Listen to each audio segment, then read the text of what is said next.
हंसने वाली मछली। बहुत पहले की बात है। कश्मीर की खूबसूरत घाटी में एक राजा राज करता था। राजा का महल झेलम नदी के किनारे था। एक दिन राजा की रानी महल के झरोखे से बाहर देख रही थी। उसने एक मछली बेचने वाली को देखा, जो मछलियों से भरी टोकरी लेकर शहर में बेचने जा रही थी। रानी ने मछली वाली को ऊपर बुलाया। मछली वाली ने अपनी टोकरी नीचे रखी। टोकरी में ऊपर ही एक बहुत बड़ी मछली थी। रानी बोली, यह मछली नर है या मादा? अगर मादा होगी तो मैं इसे ले लूंगी। रानी का इतना कहना था कि मछली जोर से हंसी और टोकरी में नीचे चली गई। रानी और मछली वाली दोनों मछली के हंसने से डर गईं। मछली वाली ने तुरंत टोकरी उठाई और वहां से चल दी। रानी सोचने लगी, मछली हंसते हुए तो न कभी देखा न सुना। जरूर यह कोई विशेष मछली होगी। जब तक मछली के हंसने के रहस्य का पता नहीं लगा लूंगी, चैन से नहीं बैठूंगी। शाम को जब राजा महल में आए तो रानी ने मछली की हंसी के विषय में राजा से बताया। रानी की बात सुनकर राजा बोला, मछली आपकी बात सुनकर हंसने लगी। यह तो बड़े अचरज की बात है, मैं कुछ नहीं जानती। आपको मछली क्यों हंसी इसका पता लगाना पड़ेगा, रानी ने जिद की। दूसरे दिन राजा का दरबार लगा था। राजा ने सारी बात बताई और बोले, क्या कोई बता सकता है कि मछली क्यों हंसी? जब कोई कुछ नहीं बोला तो राजा ने अपने वजीर से कहा कि 6 माह के अंदर वो मछली के हंसने का कारण पता लगाकर बताएं, वरना उनका सिर धड़ से अलग कर दिया जाएगा। वजीर उसी दिन से मछली के हंसने का कारण पता करने में लग गए। बड़े बड़े ज्ञानी पंडितों से, जादूगरों से, साधु सन्यासियों से सबसे पूछा, कोई कुछ नहीं बता सका। दूर दूर तक यात्राएं की पर कुछ पता नहीं चला। समय निकलता जा रहा था। 5 महीने निकल गए और वजीर कुछ पता नहीं लगा सके। उन्हें अपनी मृत्यु सामने दिखाई दे रही थी। उन्होंने अपने बेटे सुलेमान को बुलाया और कहा, बेटे मुझे तो 1 महीने के बाद राजा मरवा देगा। कहीं राजा का क्रोध तुम पर भी न उतरे, इसलिए तुम यहाँ से चले जाओ। सुलेमान अपने पिता से बहुत प्यार करता था। वह बोला, मैं आपको अकेला छोड़कर नहीं जाऊंगा। वजीर ने उसकी एक नहीं सुनी और समझा बुझाकर सफर पर भेज दिया। सुलेमान दुखी मन से बिना सोचे समझे जो रास्ता मिला उसी पर चल दिया। चलते चलते रास्ते में सुलेमान को एक किसान मिला।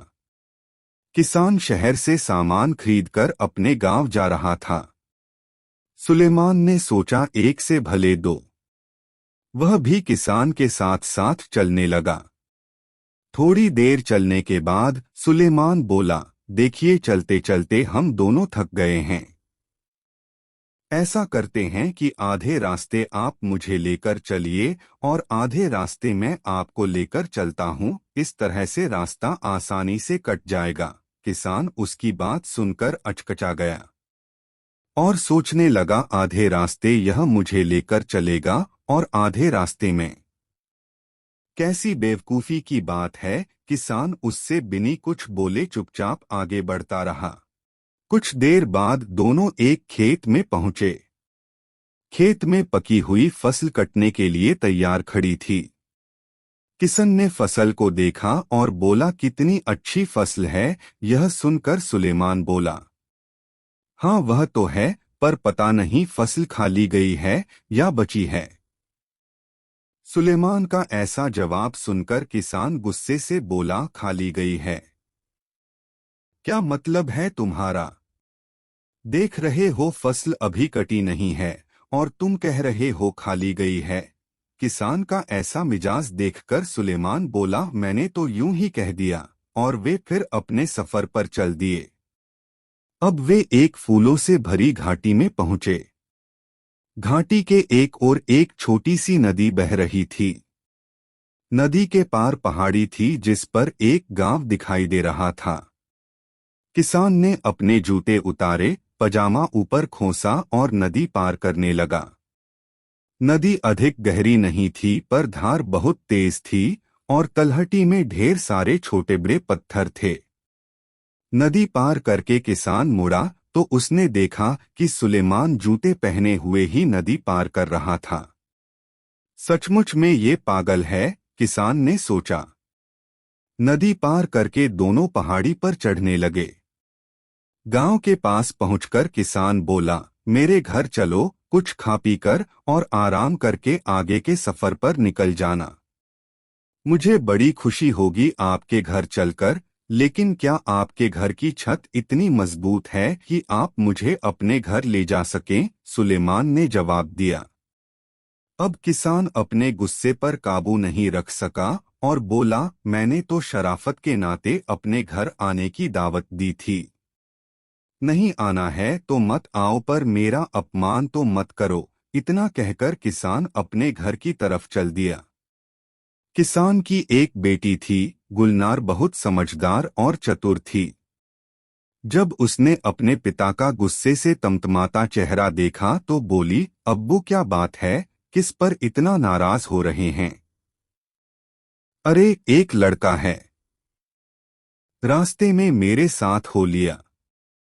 रास्ते भर तो ऊट पटांग बातें करता ही रहा। अब मैंने जब शराफत के नाते घर आने की दावत दी तो कहता है कि क्या मेरे घर की छत मजबूत है?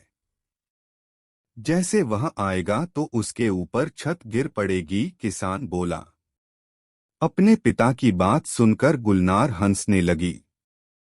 अरे अब्बू, छत कमजोर होने से उसका मतलब रहा होगा कि आपकी हैसियत ऐसी है कि आप उसकी खातिरदारी कर सकेंगे। जरूर वह किसी अमीर घराने का होगा। किसान ने सोचा तो उसे गुलनार की बात ठीक लगी। अच्छा बेटी, तो जरा उसकी उन बातों का भी मतलब बताओ जो वह रास्ते भर करता आया है। और किसान ने रास्ते का सारा हाल उसे बताया। गुलनार थोड़ी देर सोचती रही, फिर बोली, अब्बू यह लड़का बहुत समझदार और बुद्धिमान है। उसकी हर बात में एक मतलब छिपा है। जब उसने कहा कि आधे रास्ते आप मुझे ले चलें और आधे रास्ते वह, तो उसका मतलब था कि आधे रास्ते आप उसे कोई कहानी सुनाइए और आधे रास्ते वह सुनाएगा। इस तरह रास्ता आराम से कट जाएगा और किसी को थकान महसूस नहीं होगी। गुलनार की बात सुनकर किसान बोला, तो फसल से उसका क्या मतलब था? गुलनार ने थोड़ा सोचा और बोली, फसल खाली गई है से उसका मतलब था कि कहीं किसान ने साहूकार से कर्ज तो नहीं लिया है। अगर लिया होगा तो फसल सारी साहूकार उठा ले जाएगा। किसान को तो कुछ नहीं मिलेगा। चलो तुम्हारी सब बातें ठीक हैं, पर जूते पहनकर नदी पार करना तो पागलपन ही कहा जाएगा। किसान बोला। अब्बू, मैं कई बार सोचती हूँ कि लोग जूते उतार कर नदी में क्यों जाते हैं। ऐसा करने से कोई नुकीला पत्थर उनके पैर में चुभ सकता है और वे गिर भी सकते हैं।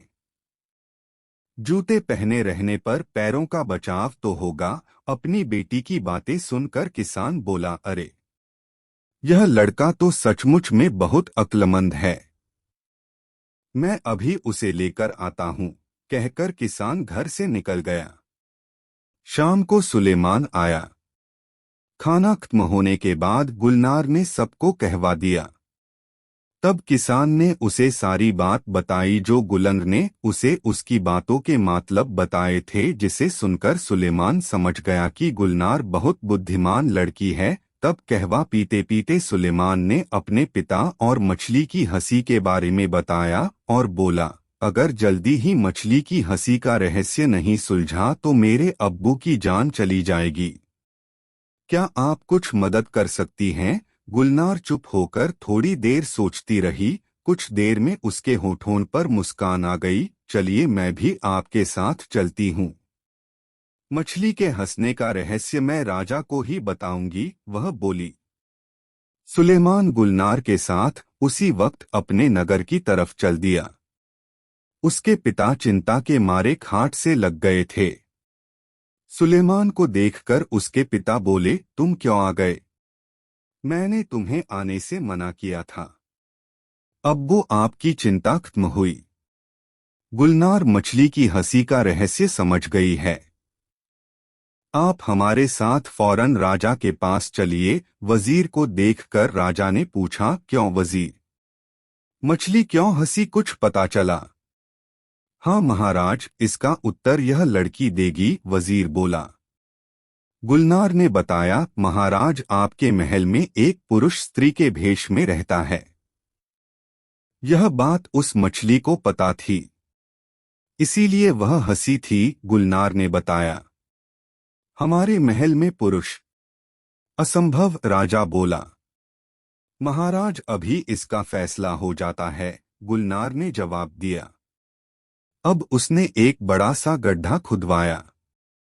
फिर महल की सारी दासियों को उस गड्ढे को कूदकर पार करने के लिए कहा।